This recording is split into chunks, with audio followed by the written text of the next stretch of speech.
Another delayed episode, most notably because I was watching FanFast last weekend, so I wasn't able to watch as much anime as I want to, but I'm very slowly catching up with the anime I've missed this first week.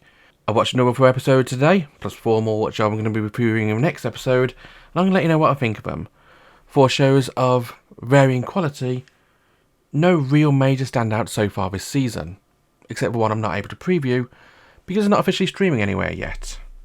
Come on, someone show Pon no Michi. I want to review that one because I like it. What about the 4 shows I am watching today? What are they? Well, if you look at the title on the screen right now and the list of anime there, you can probably tell. But what do you think of these anime? Let me know in the comments. And join me, because this is a 2024 winter anime preview from a different perspective.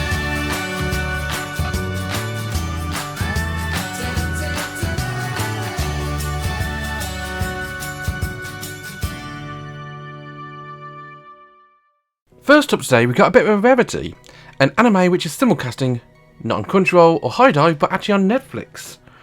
Welcome to Delicious in Dungeon, an anime where a bunch of adventurers travel around a dungeon, eating monsters and dungeon paraphernalia. As our main character Leos vows to go and save his sister Fallin, who is being eaten by a dragon. Dragons notoriously digest their prey very slowly because they're so big and arduous, so he's got time to go out and try and re-enter a dungeon and trying to save her. But because all their party members have left the party, because they lost all the loot they got, they don't have any money. So they go in with the loot they've got already, the equipment they've got, and try to live off a dungeon itself rather than bringing in supplies. Not all the party members are pleased with this idea, especially the cute elf Marcel, who is very squeamish about everything. The lockpick Chilchuk is a bit more open to everything, and they quickly run into a dwarven guy called Senshi, who is very much the master of cooking in dungeons. This is both a fantasy and a culinary adventure. As one which I know has got a lot of praise online, and the manga is very popular as well. Coming from Studio Trigger, it's got the clout of a big studio behind it, and of course being on Netflix, it's going to be in everybody's inbox every second of every minute. But is it worth watching? I'll take a bit of a try.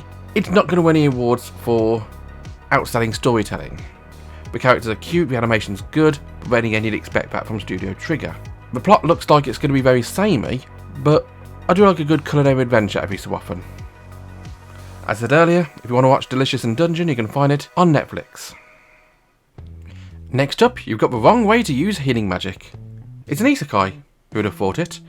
It's an anime about 3 school friends who, on the way home from school, get transported to another world.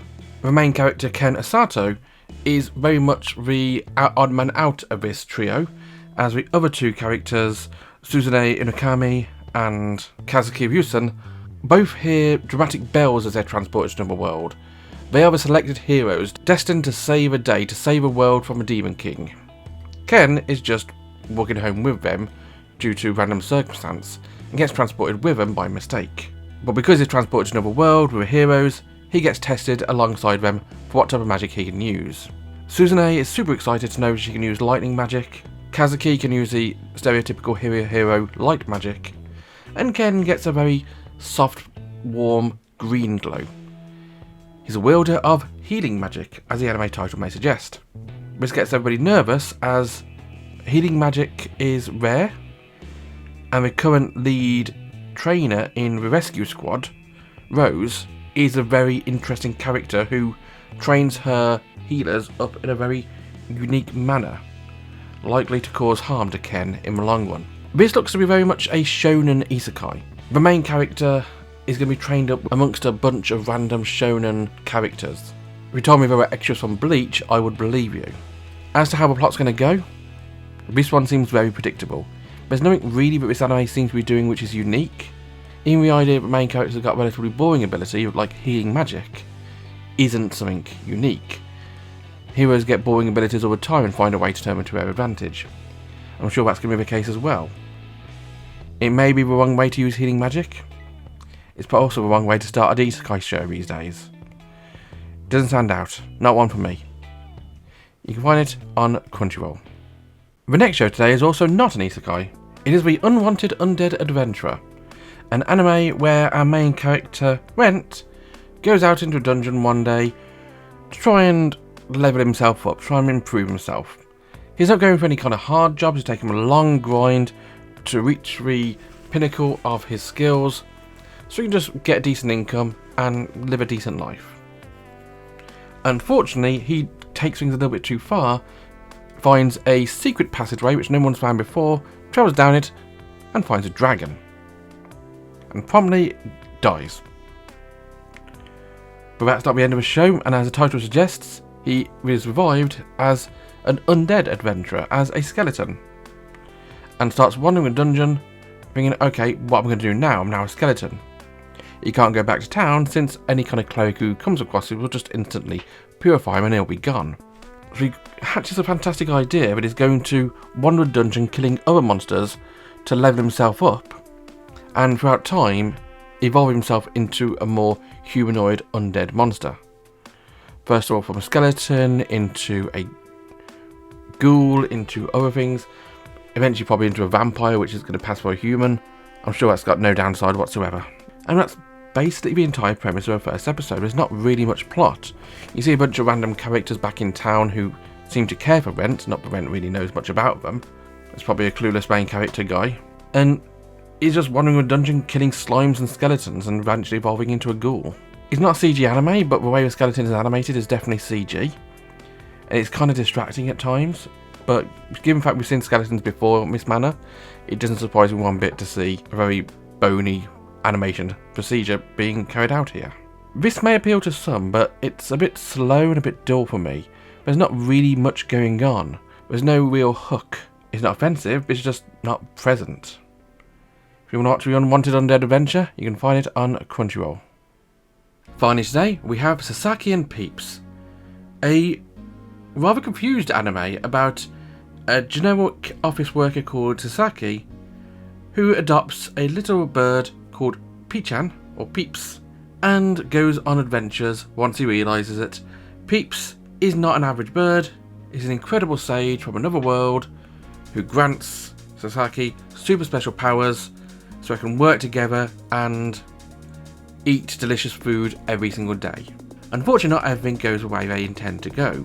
Initially, everything's fine. Sasaki starts buying merchandise from our world and selling it in the other world, in a scene which can only really be described as isekai capitalism, except we saw that anime last year, and it was cuter. But things start falling apart a bit when, walking home one day, he randomly saves a woman being attacked by a weird monster with a knife as an arm, by firing icicles at him.